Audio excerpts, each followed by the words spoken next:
Guarda, intanto il web 2.0 secondo me è la vera anima di internet. All'inizio parte come una rete di computer, dopodiché su internet siamo andati per navigare e cercare delle informazioni. Oggi si va su internet per interagire con delle persone, spesso sono le persone più a noi vicine e sono quelle persone che ci portano poi, ci dicono dove andare sulla rete a prendere delle altre cose, perché c'è questo scambio di link, di segnalazioni, di articoli, di cose da vedere. Sono sempre più quelli che mi dicono che entrano su internet e come home page non hanno più Google ma hanno Facebook, perché diventa la tua vera porta d'accesso alla rete. In questo credo che è straordinario il cambiamento che ha operato, non è soltanto un posto dove incontrare amici, ma la nostra porta d'accesso al mondo.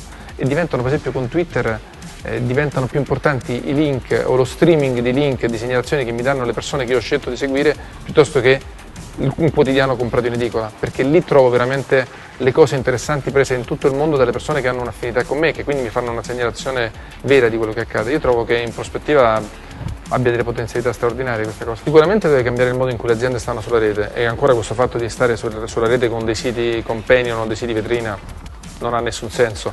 Se uno vuole ingaggiare la propria community nella costruzione di un prodotto, testare prima un prodotto o nella comunicazione di un prodotto, c'è mille modi di farlo oggi sulla rete. Mettere soltanto il prodotto e dire compralo è la cosa più sciocca e inutile che si possa fare, non serve a nulla.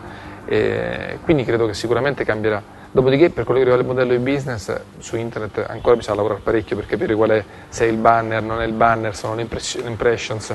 Vedo che Facebook finalmente comincia ad avere dei conti che funzionano, però devo dirti che secondo me non si deve mai partire dal modello di business in questi casi, si deve partire dal fatto di creare qualcosa che abbia un senso. Google non è partita con un modello di business ed è diventata Google.